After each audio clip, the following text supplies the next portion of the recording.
First, I'd like to ask a blessing upon our work this evening. Heavenly Father, you are so gracious to us. You provide so much to us. We ask that you would bless our work this evening, guide us, grant us wisdom. In your Son's name we pray. Amen. And now, Pledge of Allegiance. I pledge allegiance to the flag of the United States of America and to the republic for which it stands, one nation, under God, indivisible, with liberty and justice for all.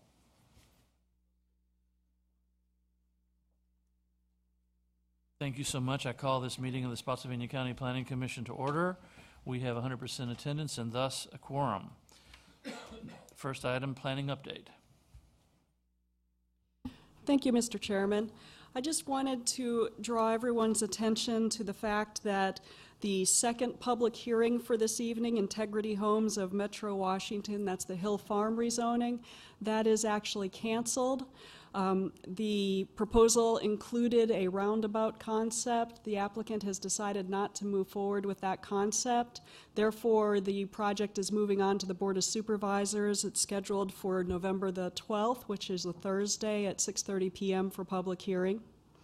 And then the second item, I wanted to let the Planning Commission know that next week, Tuesday the 13th, the board has asked that the proffers be brought back before them, so I will be doing a presentation during the afternoon session to the board and seeking direction or adoption. Thank you very much. Next item is the approval of minutes as submitted. It doesn't say, is this the minutes of the last one in September, 16th of September? Did anyone have any additional changes, corrections? Seeing none, then the chair will entertain a motion that they be adopted as presented. So moved. The motion's been made and seconded. Let's proceed to a vote. They're adopted unanimously. Thank you. Is there any unfinished business?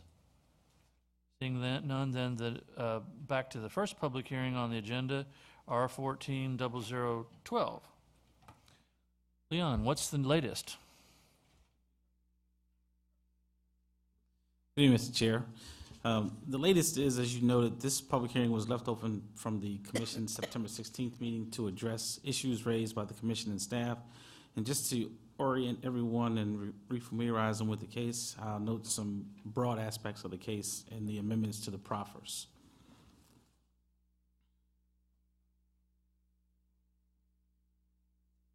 So this is a request, rezoning of 700 acres from Industrial 1 to Industrial 1 and RU to Mixed Use 3 and 4. The proposal is for 2,607 residential units with a potential mix of single-family attached, single-family detached, and multifamily units with senior living. There's also, the proposal includes 1.5 million square feet of commercial space. That includes office, light industrial, retail, and a hotel. This is a GDP that indicates the development of the property. The revised GDP still notes 16 land bays that would be developed from the south, Massaponax Church Road, over in this area and moving north. The most significant change on this GDP is that this area here is now identified as an area for civic uses, whereas originally it was identified as an area for a park and ride lot. So that is the only real significant change to the GDP to date. Since the last meeting, the proffers have been amended to address several issues. I will note the amendments by section. In Section 2, Land Use and General Development Plan, a proffer has been added to include accessible units. The proffer related to signage has been removed, and language regarding the installation of telecommunications infrastructure has been added. In Section 3, the Transportation section, language regarding the interparcel connections and access points has been amended to clarify the number of access points in the project. The commitment to construct a park and ride facility has been removed. Additional language has been added regarding the trigger for construction of the 4-lane road leading to the potential bridge. And this additional language now includes a trigger related to when Jackson Village meets its triggers for construction of the 4-lane road. The transportation proffers also have been amended to include a $40,000 contribution for a bridge study, bridge location study, a $200,000 contribution for the acquisition of property for the construction of a park and ride facility, and a commitment to provide an access easement to parcel 36A 43J. Section 4 of the proffers has been amended to add an additional contribution of $500 per residential unit, or a total of $1.3 million for public schools. The previously noted amounts of $40,000 and $20,000 are also cash contributions. The civic use area has been amended, adding the 5-acre area on Cosner Drive that was previously noted as a park and ride facility. It is now noted for civic uses. And the cash amounts have been amended as noted. The total cash proffer amount with the amendments is now $11,618. The prior amount was $10,075. It's an increase of $1.5 million. As it notes, the increase proffer for the schools at $1.3 million, which is solely dedicated for the schools, the bridge study, and the property acquisition numbers have been added. This slide just updates the capital facility impact. It notes the school numbers that we had talked about in the last hearing.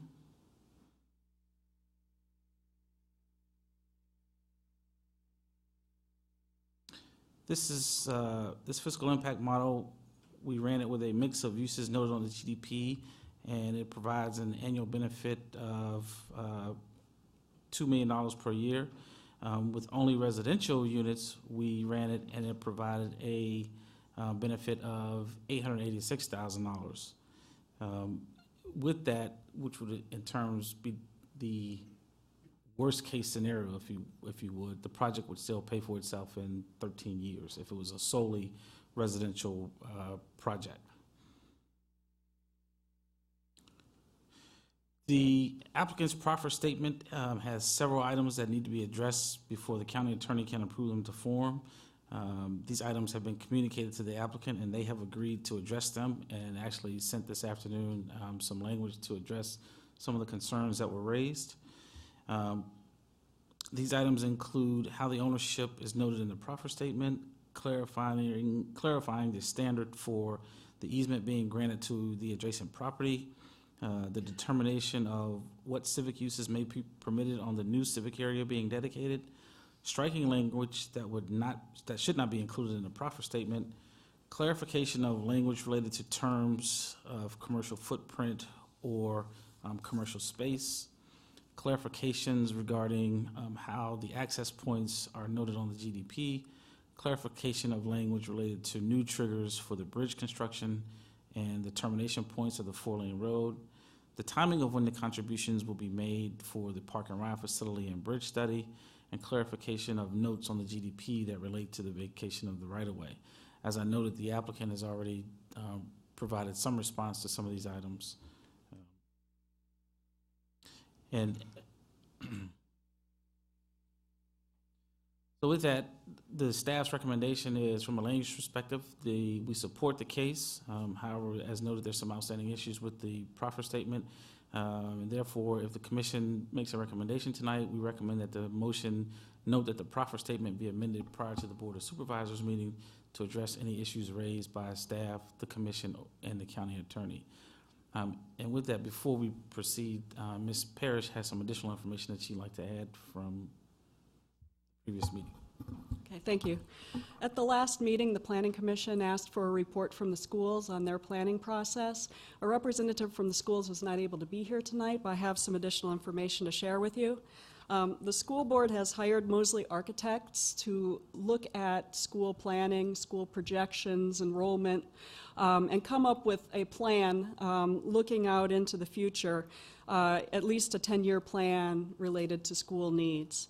They'll be looking at feeder school patterns, developing a process so that enrollment projections can be consistent each year and take into account birth rate trends. They're going to develop projections for the schools through the year 2025. They will be looking at school capacity. They are visiting each of the schools to tour them and look at how their different rooms are used. That was brought up last time, whether the capacity numbers that we have currently listed are actually valid. So they are going to be going through and looking at those numbers again. They will be looking from a program perspective, what programs are at which schools. Could certain programs be moved to schools that are underutilized so that they can be more efficiently used? They'll also be looking at the potential for redistricting, and then finally any new construction needs that might come about from their analysis. So this study began, I believe, in August, so it's fairly young, and so we'll be keeping tabs on it as it moves forward and provide information to the Planning Commission as appropriate. One comment that I would have is that I'm not familiar with this company, but if they're architects, it sounds to me like the foregone conclusion by the school board is that they want to build more schools and spend more money.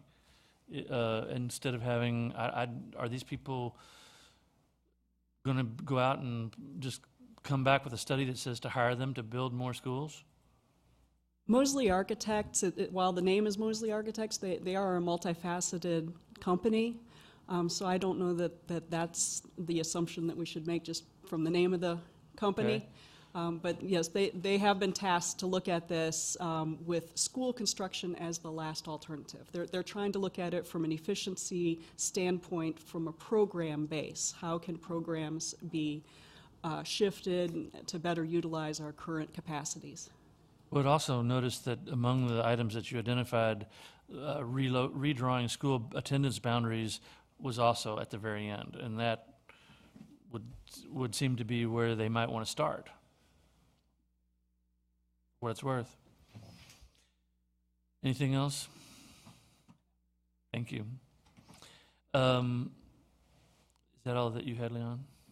Shall we hear from the applicant?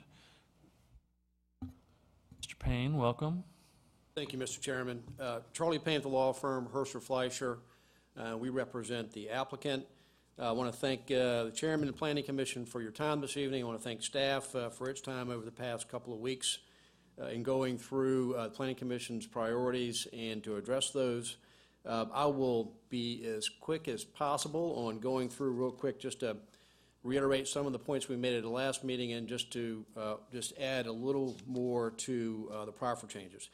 As we have stated at the last meeting, this is a significant mixed-use project in the county's mixed-use area, high-growth area. We see this more as a work-live environment. We have planned 1.55 million square feet of commercial space, which includes 931,000 square feet of office and over 350,000 square feet of light industrial. It also includes a $1 billion investment. The net revenue projections that George Mason University has predicted for this project is over $4.15 million. The staff's analysis is about $2.3 million. Either way, it's a very strong economic development project, and as staff noted, it pays for itself just on the residential component alone, which, as compared to today, is quite unique, as that's not the case per capita. As we've also stated, we think that this project will attract a large employer, be a 21st century type of environment, keep folks on the site and off the road, hopefully, and as we've also stated, pays for significantly pays for its capital facility impacts. If you look at our overall proffer package, which we increased over $1.5 million since the last time you saw us, we're well over $41 million with in-kind and cash, which is something, especially on the in-kind front, which is not unique to mixed-use projects, which have happened with residential projects in this community before. And if you look at the proffers that were passed by this board and sent to the Board of Supervisors, which they will soon hear, it exceeds those proffers by over $1 million+. This is a downzoning from a traffic generation perspective by over 20%. And this project will provide over $24.3 million in new transportation infrastructure improvements and play a regional role in addressing our infrastructure challenges. Schools could have up to $3.45 million in cash proffers. The Board of Supervisors has the discretion of how to apply everything except $1.3 million of that 9.3, and up to $8.47 million in cash proffers for new roads. Also, $500,000 for law enforcement, and we have dedicated, or plan to dedicate, over 15.29 acres in civic land for public use by the county. Most recent proffer changes, as staff has gone through, real quickly, we have added telecommunication utilities proffers.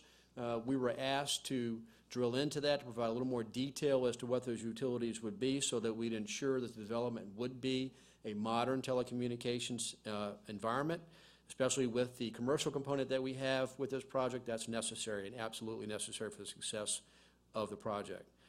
We have removed the park and ride facility, but replaced it with a civic donation of the site that we planned for the park and ride facility. Our understanding is that may be a potential public safety facility on that location. We have also added new triggers for the 4-lane road that will connect to the future I-95 bridge crossing in that location to create this east-west grid to remove the congestion or partially remove the congestion from 17 and Route 1. We have also added a proffer for a bridge study of $40,000. We have also proffered $200,000 to be paid for an off-site park and ride facility. That amount will be paid 6 months after, if the county deems it appropriate, after rezoning approval. We have also proffered $1.3 million in additional cash towards schools. And I believe that's the update, Mr. Chairman. We did get additional staff comments late yesterday afternoon. We responded to those this afternoon. We can address each and every one of those and believe we have, to hopefully the satisfaction of staff, have addressed those, and I have provided staff a copy of that as well. If you'd like, I'd go through them, but there, in our opinion, there's nothing substantial in those comments. I think they probably weren't. Did you have a question? Yes, I have a question. The $40,000 proffer for the study for the bridge? Yes, sir. Is that what the entire study costs, or is that just? That's the estimated study for the entire study. And who's building the bridge? The county will build the bridge, but the dollars for that will come from both Jackson Village and from this project, Alexander's Crossing. And they'll fully fund the bridge? Absolutely. Thank you. From the proffers. That's why the funds are there. Other questions? All right, thank you. Thank you, Mr. Chairman. Then we'll continue with the public hearing. Did anyone sign up to address? First, I'll remind people of the rules. The little box on the dais will have a green light on it at the beginning. You're allotted 3 minutes to present your comments. If you represent an organization, you're allowed 5.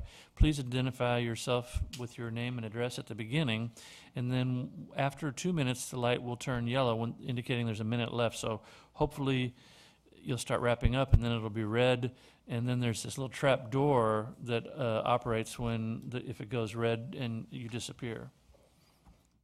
I'm kidding about that part. See, people paying attention. I have Fred Howe, followed by Frank Broderson. Most people don't pay attention.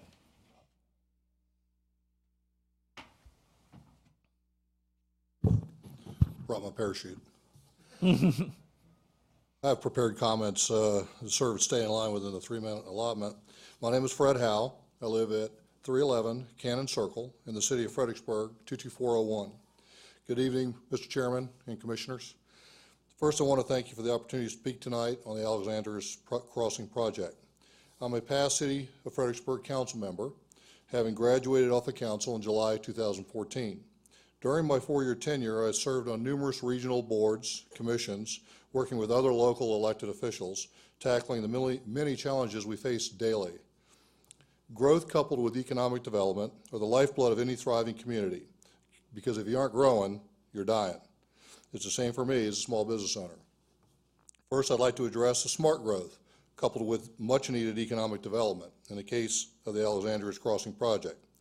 As a former VRE, FAMPO, and GWRC board member, we struggled for years with the regional transportation issues we continue to face over both land and rail. As a Ward 3 council member, I also equally struggled with my constituents over the traffic flow from Spotsy County residents passing through my ward into our city to access the Fredericksburg VRE station daily. The congestion impact, as you are aware, is and has been very significant. So when I studied the project particulars before you tonight and the extensive developer proffered road improvements, well done, as have been outlined, effectively tying and creating alternatives for local traffic flow, strategically coupled with the opportunity to channel riders to and through your new VRE station, due to its close proximity to the proposed work-live development, effectively poised to reduce traffic congestion, along with the potential to bring new business south to the project. I said to myself, wow, now this is a project makes sense and needs to be promoted, and I need to say so, based on both my council and business development experience. Secondly, I want to point out that the potential project serves to offer a unique opportunity, alternative, VRE sustainability funding. In the VRE Board's effort to serve and provide low-cost ridership while reducing the directly proportional budget pressure on all the member localities, the funding alternative could be accomplished through the promotion of reverse flow VRE ridership, possibly even offering reduced rates on the VRE trains. By bringing folks down here to work on trains which are presently inefficiently deadheading with no riders back to Spotsylvania County due to the lack of trains parking space up line after finishing the morning commute. In closing, I want to express my personal support for the project with all the reasons I have mentioned and hope that my project will serve as a good base template for smart growth, measurable positive economic development within our localities while serving in the coming years, because doing nothing is not a viable option. I want to thank you for your service and your time as board members on the Planning Commission. Thank you. Thank you.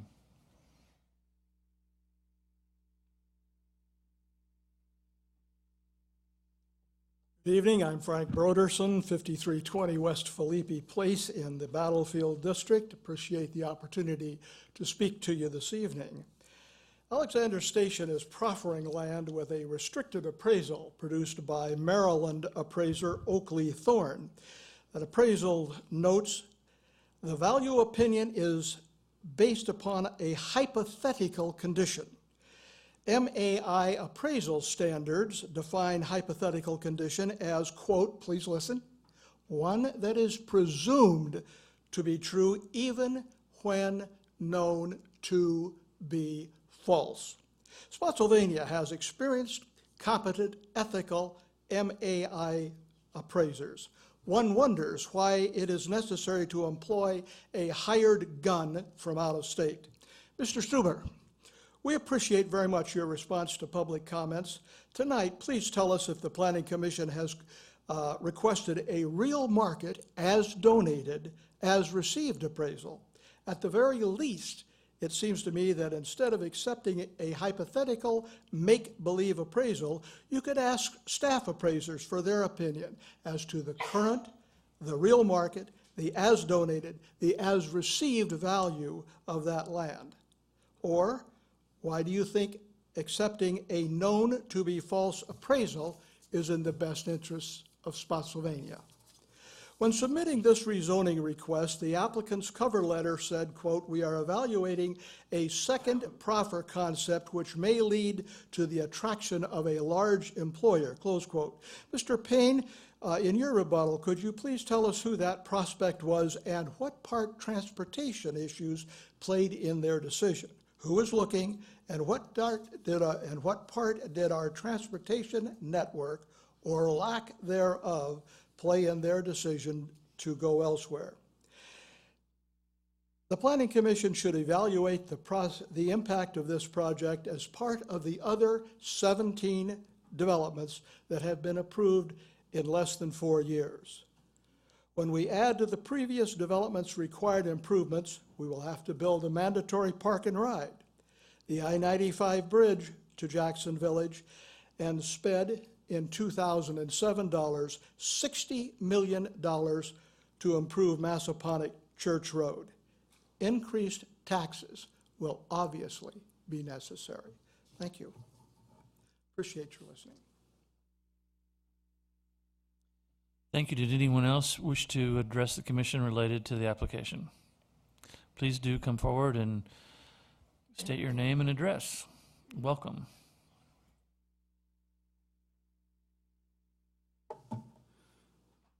Thank you. James Eric Gonzalez, 3813 Massaponax Church Road. I live obviously right behind where this development is going. My concern is the traffic situation. It's very bad right now. I didn't get to see the whole plan up there. I looked at it, but it was kind of quick. Last Saturday night, there was an accident right in front of my house. There's a curve right there. Some gentleman took out the signs that the county was just nice enough to replace. Hit a girl almost head on. And that's just the size of the town right now. Definitely the traffic is the problem right now. And like Mr. Howe was saying, of all the situations going on, it could be a good idea, but traffic is definitely my main concern.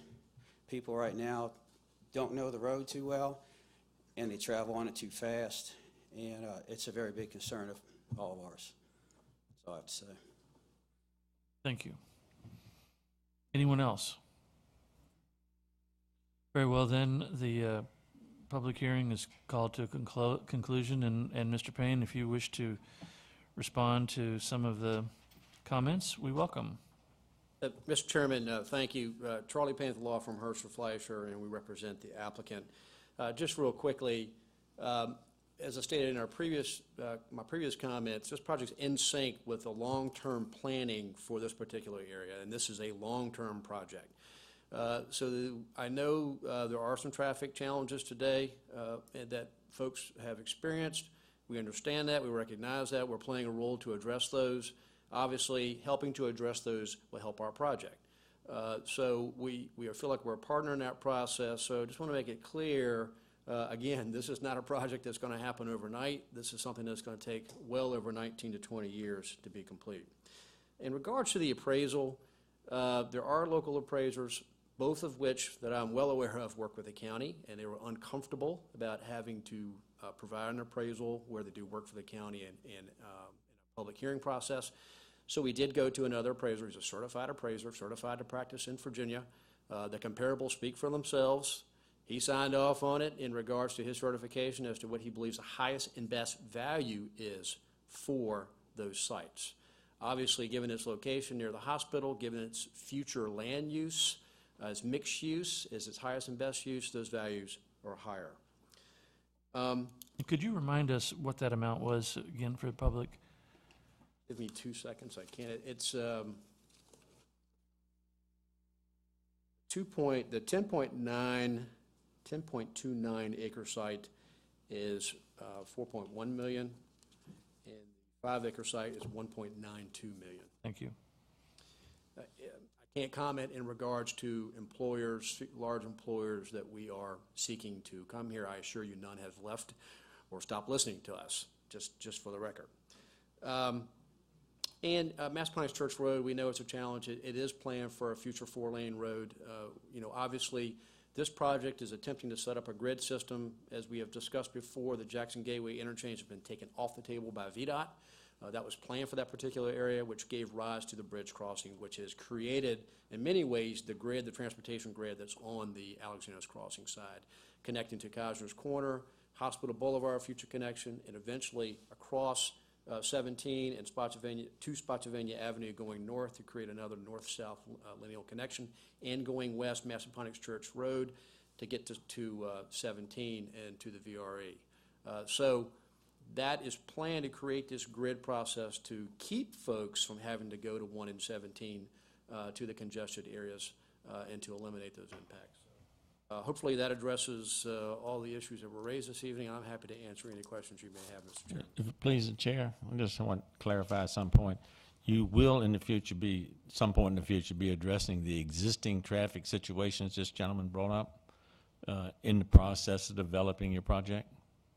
Yes, sir. So on-site and off-site, we have $24.3 million in transportation improvements plus cash. Plus there's $8.47 million in cash. So I'll ask again, so it's reasonable to accept that Absolutely. you will at some time address the existing traffic situation? Thank you. Other questions? Then we're good. Thank you very much. Thank you, Mr. Chair.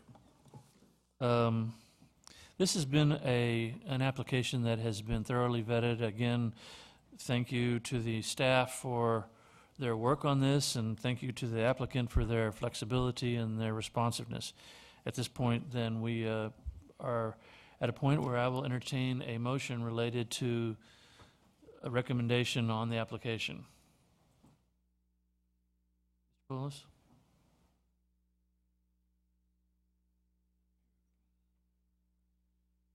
Thank you. I'd like to make a comment before I make a motion, if it's okay with the chair. Certainly. With regard to traffic, I think traffic studies have been conducted, and one of the things that came out of those studies was that at full build-out, mixed-use zoning would actually result in less traffic than keeping the current zoning. So maybe in the area of like 15–20% less. So that would be a positive step in my opinion. I think the bridge connection and Route 17 connector road is part of the infrastructure that's being, there is certainly part of the traffic solution in the Massaponax area. And with the $40,000 contribution to the study for bridge alignment, it should put us in decent position to get revenue sharing from the state, which would also help our situation. With that, I'd like to recommend approval of rezoning number R14-0012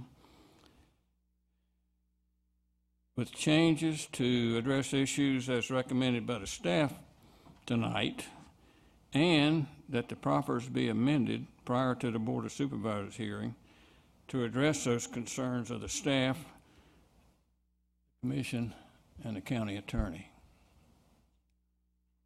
Second. May I, Mr. You may Chairman, make a please? statement, too. Thank you. I just want to say that I want to thank the applicant as well as the citizens who have spoken and the applicants who have worked very diligently to help improve our transportation areas. And not only that, with our schools, they have also increased their proffers. Yes, we do struggle with transportation, and however, the $200,000 was very important that we receive if the application is approved, 6 months after that approval, if it's approved. And the reason for that is because they have agreed not to wait until build-out before something can happen to help the transportation today. And those of you who have spoken about your transportation, yes, it's there. And we worked right up until, I believe, about sometime this evening. But anyway, it happened. And that's going to be a positive to have a park and ride, a commuter parking lot. And that can happen sooner than later. And therefore, it will be an asset to each of us who already live in the area. So I want to thank the applicant that we will receive the $200,000, that we can go forth, hopefully, with the park and ride, our commuter parking lot. The VRE is just around the corner from this area, and it's very important that we provide ridership to the VRE.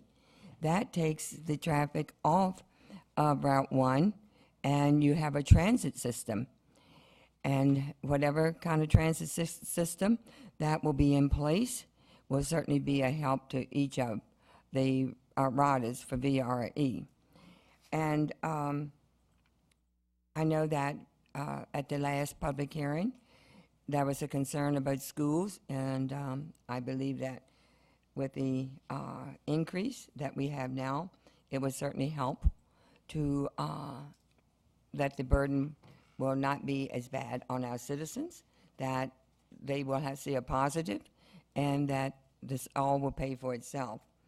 Connector roads, I think some of those will probably come in place before the build out of the project, and I hope that we see that.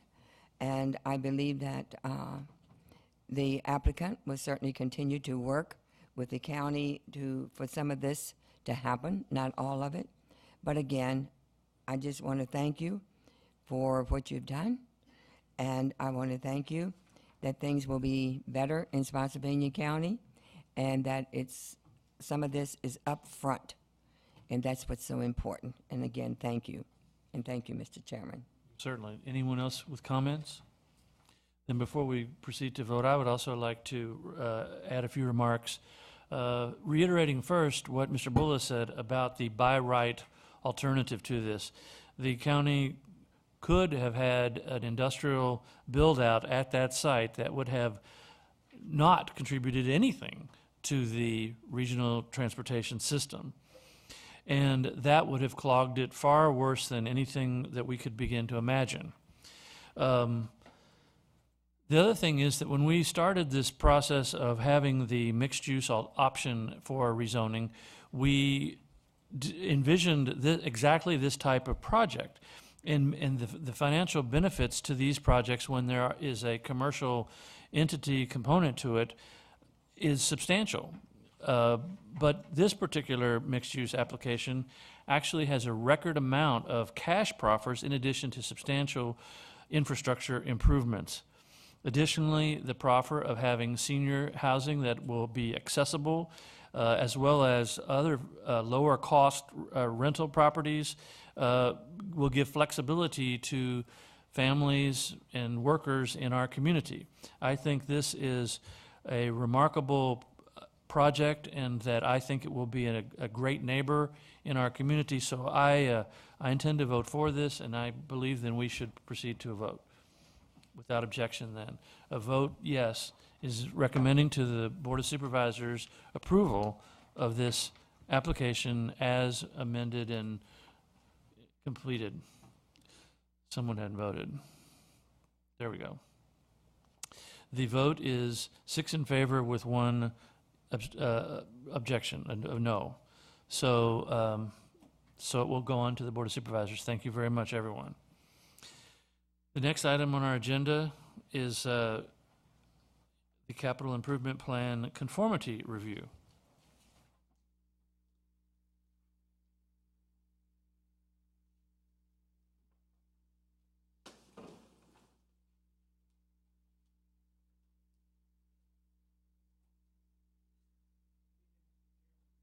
Good evening, Mr. Chairman, members of the Planning Commission. For the record, Patrick White, Planning Department of Spotsylvania County. The item before you is a CIP, or Capital Improvement Plan Conformity Review. I have a very short PowerPoint presentation. As you're aware, the CIP is a short-term 5-year improvement planning tool. In accordance with the Code of Virginia, the Planning Commission should ensure that projects are in conformance with our comprehensive plan. The Finance Department provided us 3 proposed potential projects that they are looking to include in the new CIP. We're going to briefly review those. Last year, there was an item that was found to have expanded in scope significantly, requiring us to bring it back to you. We did seek or discussed with the Finance Department whether there was anything like that occurring this year, and we did not identify any projects. So this is project number 1. This is a replacement of a communications tower. The tower is at the Chancellor Convenience Center. It's a 500-foot tall lattice communication tower. It's going to be replaced in kind. It will not be any higher. It will be a lattice type. The comprehensive plan has specific language in the guiding principles and policies, particularly A2, which encourages the provision of infrastructure for telecommunications activities. Additionally, this particular item does diversify our tax base, which is pursuant to our policy B of the guiding principles and policies. This particular tower, in addition to public safety and public services, also hosts some commercial antennas. So will those commercial tenants, are these going to be new, or are they just on the existing tower? They're on the existing tower, but they'll be signing up on the new one. Okay. So before we leave that Sure. component, the replacement of this tower, you mentioned that this replacement was initiated by the finance department? No, the finance department provides us the list of the different projects that they're looking to have on the CIP. This one was initiated by our IT department. So this came from, what I'm getting at is, who has determined that this needs to be replaced?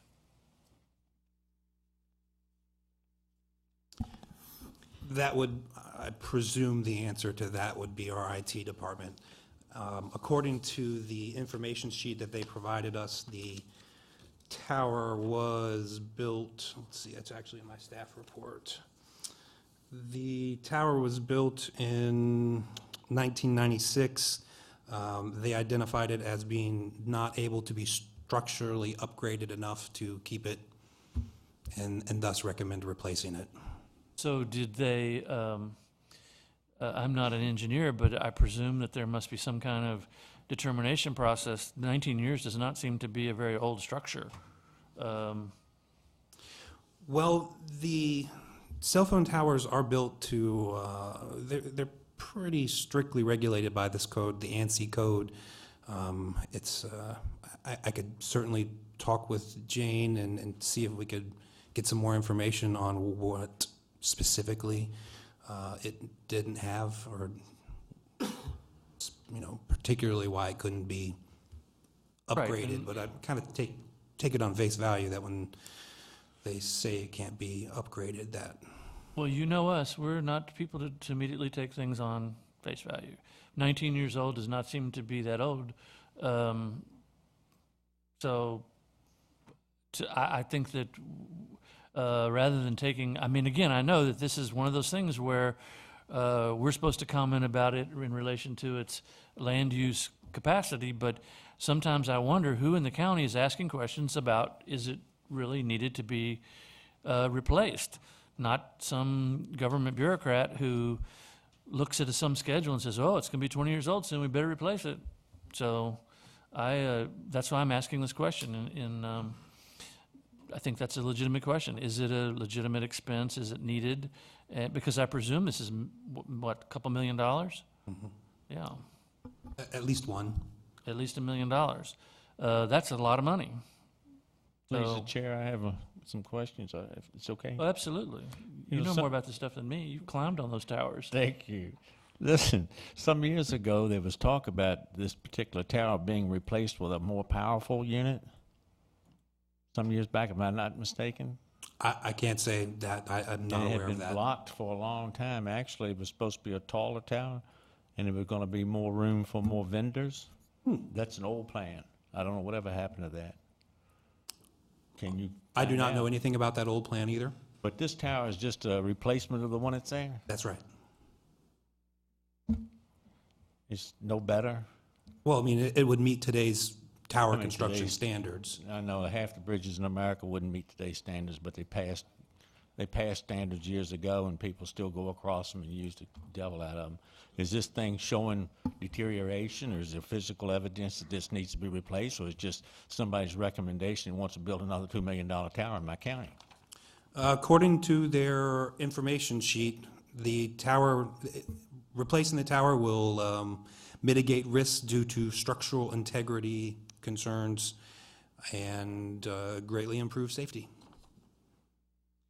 Normally when we consider these towers, we get a report on the fall zone for this tower, and at 500 feet, this is not going to fall outside of existing county property, if it did fall, which I doubt it would. But so I don't know what safety mitigation's occurring.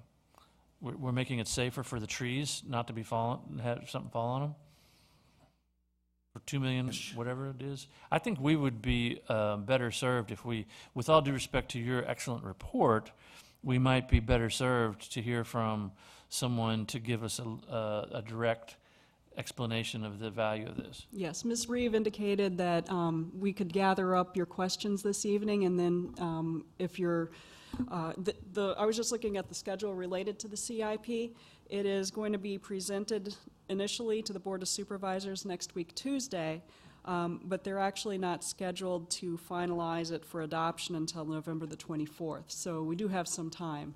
So we're jotting down questions that you have here that we can be responsive to them at the next meeting if you like. Wonderful, thank you. Thank you, Patrick. I have a comment or a Please do. question. The tower, let's just suppose that it was taken offline. Is there any understanding of the coverage in those areas? Would that create a dead spot? I know we've approved numerous towers. I don't know exactly where it is in relationship to this around the county, but it would seem to me that we would need to understand that before going off and spending a dime. Well, while certainly commercial coverage is important, this tower also hosts equipment for the public safety system. That said, I could certainly find out and report to you at the next meeting what antennas are located on this tower, and we could be confident that losing those antennas would have a degradation on the services that they provide in the area. As far as producing a map, that's something we would have to talk to a consultant and probably pay them to produce. That's just something outside of my skills. If I may. When I first came on the board, we had an issue with the tower, the antennas on top of the water tower at 5 Mile Fork. And in pursuing all of that, I was privy to some information that AT&T wanted to replace the tower at the dump site, and they were going to make it larger and cover a greater area so it would complement the tower that was already existing at 5 Mile Fork. And they would allow several spaces on it that not only for our communications and their communications, but it was going to be so large that there would be several sites for us to rent to vendors. I would like you to find out what happened to that plan. This, just Somebody? to reiterate, I will look into that plan. This tower does have commercial antennas on it.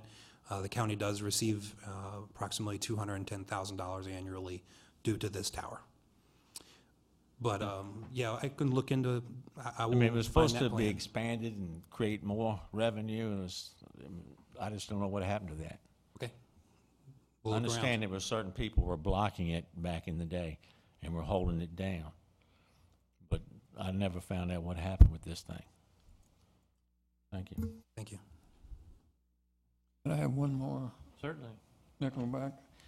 Seemed like my recollection is the towers that we approved or voted to approve, I voted to recommend approval, had a provision in most of them, if not all of them, that the county could have space on the new ones.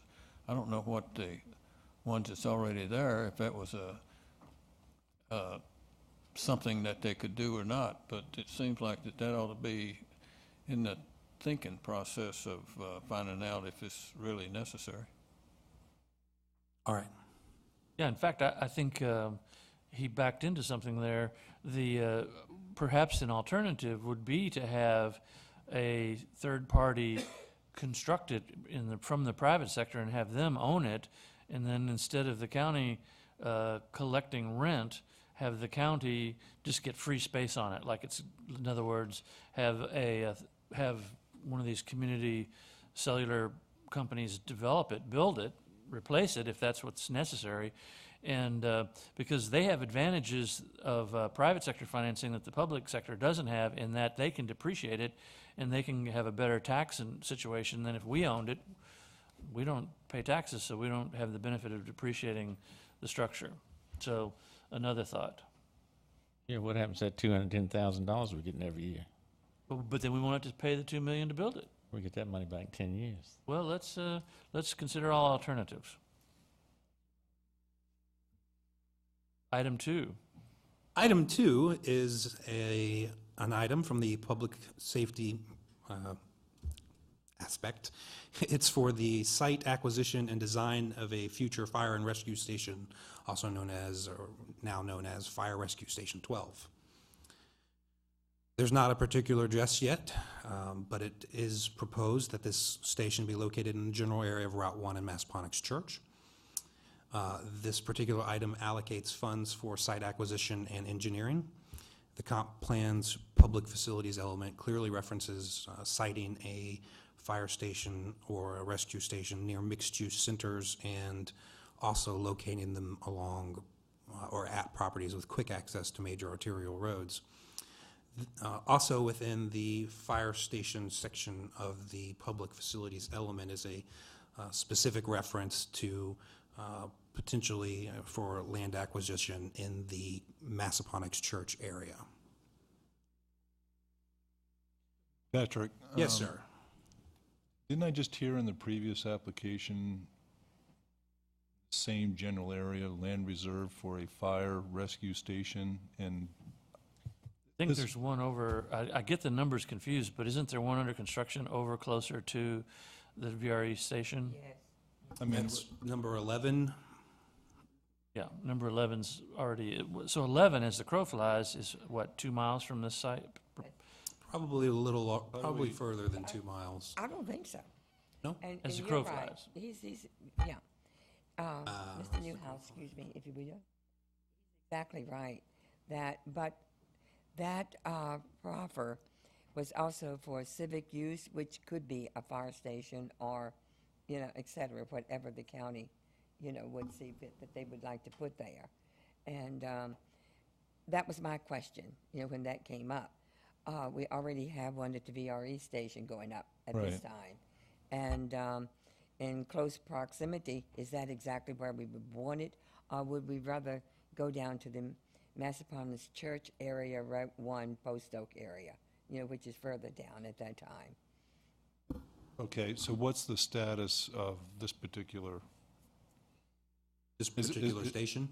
Is it in the planning process? Is it? This is the very early stages of the planning process, yes. So I would presume, given what we just approved a moment ago, that would be part of the analysis. Right. If the county uses land that's been proffered by a development in the general area, then the acquisition funds would fall off of the need from the CIP. But at this point in time, those are in there as a placeholder for acquisition and for engineering. Thank you. Okay, so the 2 years ago, when we adopted the current comprehensive plan and developed quality standards of level of service standards, we did so with a great deal of reporting that came from the fire department and the rescue department and generally the public safety folks. And during that time, we were given a great deal of information, and some of which was, at the minimum, confusing to those of us who aren't in that business. And so prior to recommending approval of this, I really would like to revisit the level of service standards for fire and rescue. We currently had adopted a standard that was based purely on the number of housing units in the county, and that there would be 11 or 12 or 13. And at the time, I believe we agreed that having 11 met the level of service standards that are currently in the comprehensive plan. So to add a 12th one in anticipation of growth would presume that we would continue to have as the level of service standard the one station for every X number of housing units. So during the discussion 2 years ago, there was a lot of interest in changing this level of service standards to reflect perhaps, again, we didn't have the time at the time to nail it down, hammer out the details, but the thought was that improving response times might be the better thing to consider. And at the time, we were given figures that seemed to suggest that much of the county was on fire and that there were a lot of things going on. And I'm very concerned about recommending this without having a thorough review of the level of service standards to determine whether two stations, two brand-new, ultra-modern, expensive, large stations need to be so close together, or do we even need another station to reflect the fact that, as was reported in the Washington Post within the past month, that over the last 30 years, fires have declined by 50% nationwide. And so that standard, the current level of service, reflects some ancient past level. And before the county embarks on spending a great deal of money for this, I think that the taxpayers would be better served if we evaluated the true level of service standards that are desirable in our community. May. And Mr. Stuber is exactly right. But one of the large concerns that I have, we can build all the stations, mortar and brick, that we want. But if we don't have the manpower to man them, that brick is not going to move and put out a fire. And so sometimes I think we have to be very careful that we don't put the cart before the horse. I believe there's quite a few stations that are lacking in manpower. And so therefore I think we probably have to look at that issue before this happens. And as we talk about one of the issues that I spoke about in the research in the meetings that we had about this area that was proffered for a civic area, is that I would like, if that would happen, that we would bring some of the offices, that instead of increasing here at the county, that we would have space in those stations where you could go pay your tax bill, your water bill, get your dog tags, and things of this sort. That helps to keep the traffic off the road. So that's one of the areas I think that we really need to look at in planning so that we can do this. Substations for different areas of the county. Well, I think that that's certainly something to consider for the future, but it's not something that's on the CIP for now. So, Wanda, what do you think we should do in reference to this item on the CIP? Does the What is it that we? they're asking us to approve this, to approve the plan for its conformity, and in reference to the comprehensive plan, so that next year they can go ahead and spend the money on the design, the acquisition and engineering of the project. I don't know if I can support that tonight. I'm just not prepared to vote either way on this, given some of the questions we have. And I know it's more land use issues, but, I'm wondering how these are prioritized. And, the approval process, I need to understand a little bit better, but I'm just not prepared to act either way on this tonight. May I ask another question? I think Wanda was going to answer his question first. Yes, just in terms of revisiting the level of service, we can do that, but I don't see us doing that before the board would vote on the CIP November 24th. So just the timelines there I don't see working. There's a deadline on this thing? The board's scheduled to vote on this on November the 24th. May I add to that? The board will vote on it, but they do not vote for it to be done the next year. Am I correct? It can go out 4 and 5 years, even more than that, longer than that. Right, They're you're hoping looking. to do this next year. Well, according to the project information sheet for the fire station, the $1 million, according to their timeline here, is allocated to be spent in 2021. That's what I thought. That's what I thought. And it could change. Well, I think maybe what we could do then is collect a little bit of information for the next meeting. Yeah. And at that point, again, make a more serious recommendation. Right. Mr. Chairman, just following up on, I think, on a remark you had made at a previous meeting, wanted the breakdown between the calls for house fires, building fires versus all other calls? Well, Like against accidents, emergency, that type of thing? right. Okay. Is that still your interest, or? It is. Okay. And by 2021, no, but if this is scheduled for 2021, is it reasonable for me to believe that by that time, the civic use potential at this project we just approved would be determined? My concern is we spend $1 million on this, and it's for naught. Well, the million is to purchase alternative land, or to allow them to purchase an alternative site, because that site would be free.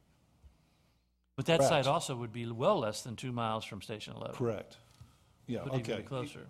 Again, it's just adding more confusion in my, Right. okay. So we are fortunate this evening to have an expert on fire and rescue services. I guess you'd like to make a comment? We'd love to hear from you. I would, and I don't tout to be an expert. My name's Jay Cullinan. I'm one of the deputy fire chiefs for the county. When I hear a lot of discussion about statistics and information regarding numbers of calls and so forth, I will be the person that is gathering that information for you. So what I'm doing is looking for a clear idea of what information you are looking for, and to also make sure that you understand that basically our fire engines respond to more than just house fires. If I may, I can break that down. I want to know how many automobile wrecks you go to, how many house fires you go to, and how many emergency squad events that you attend. Right, and let's not By the limit- number of events, not the number of vehicles that go out to them, the number of events themselves, and break that down for us. And that's not to limit Mr. Thompson's request.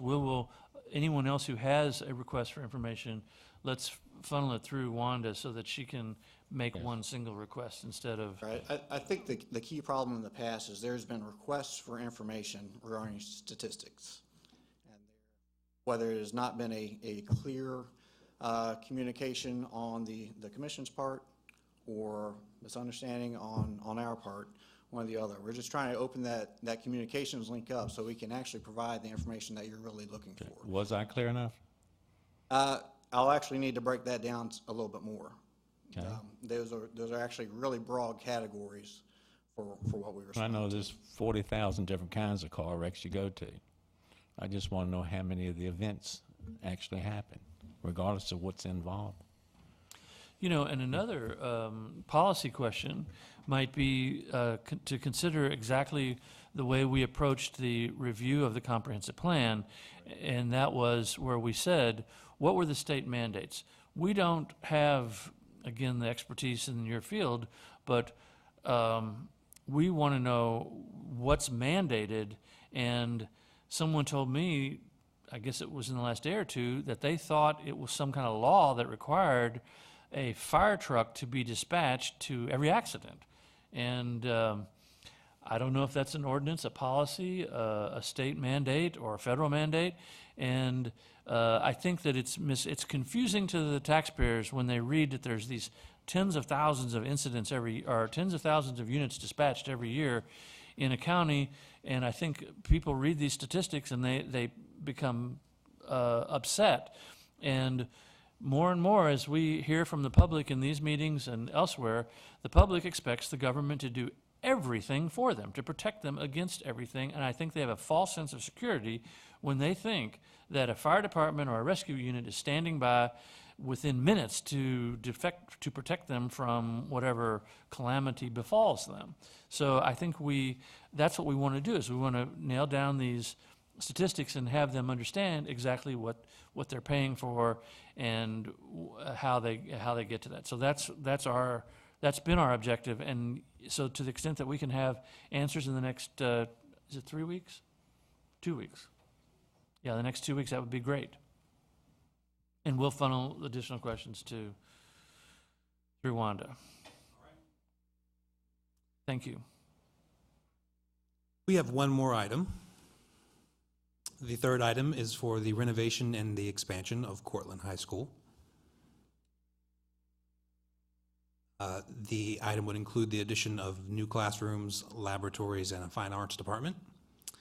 The project would also include infrastructure improvements inside the school, plumbing, security, HVAC, and lighting.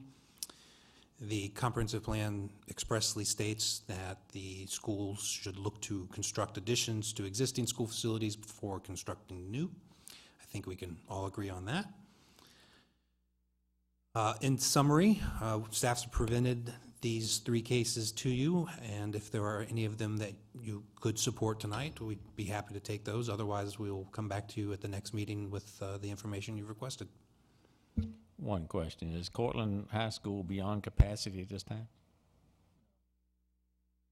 I'm afraid we don't have a representative from the school board here. I cannot answer that. It's a quick phone call. Is there a price tag attached to this? This is a project that staff does not have an information sheet on. I do not have a price tag. Well, I think that would be something to look at the next time. Also, aren't we putting the cart before the horse by putting this on the CIP when the architects folks that we heard from earlier are going to do a study? I mean, how can they know that they need to build labs if they haven't finished the study? That's my, and again, I know you're receiving pointed questions and you're just the bearer of the information, so. I thought it would be a smoother item, but that happens. No, I'm serious. If they're going to reevaluate programs, then why do we want to approve building labs when the next thing you know, we decide it's going to be a VOTEC school and there's no need for labs? Or not we, but the school board. Are there not labs there now? I have to imagine it being a high school, there are labs there now. Yeah, there was labs in the old high school I went to. I mean, are they just dilapidated, too many people, or what's the problem? They gotta have new labs. According to the information I have there, they just need additional labs. All I know More students. is I went to a program there one time, and apparently they have some sort of culinary arts program in the school where the students can learn. This was several years ago, but they would actually learn cooking skills to become to go to work in commercial food service. And it's an exceptional program, and the food that these young people were producing was very, very good. So if they want to add on to the kitchen, I'm for that. Have you ever been to their program? Oh, yes, absolutely. The best cooking I ever ate was from women who was trained at home. It's what? From women who were trained at home. There you go. Best eating I ever ate. I thought the school had their own CIP. The school does have their own CIP that they bring forward. I'm sorry? What are we doing with it? We simply agree or disagree that it conforms with the comprehensive plan. They're going to do, they're the ones who decide that. No, we decide on And the the Board of Supervisors decided about the funding part of it. But we give our opinion. We can't obviously stop anything, but we give our opinion. Is this in compliance with the comprehensive plan? Yes, it's for any new facility, whether it's school or county government. So, yes. Don't so anybody get me that is wrong. why I'm we are all involved for in- expanding existing locations, truly, if there is a need. But if there's no real need, just once, they can wait. So you're 0 for 3. I'll see you next meeting. Right. All right.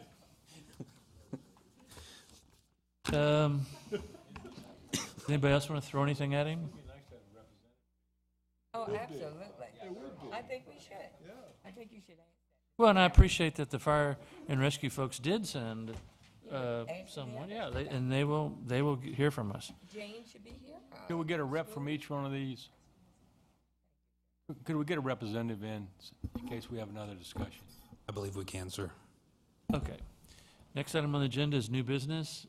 Seeing none, since we have no public, there's no public comment. Is there a motion to adjourn? So moved.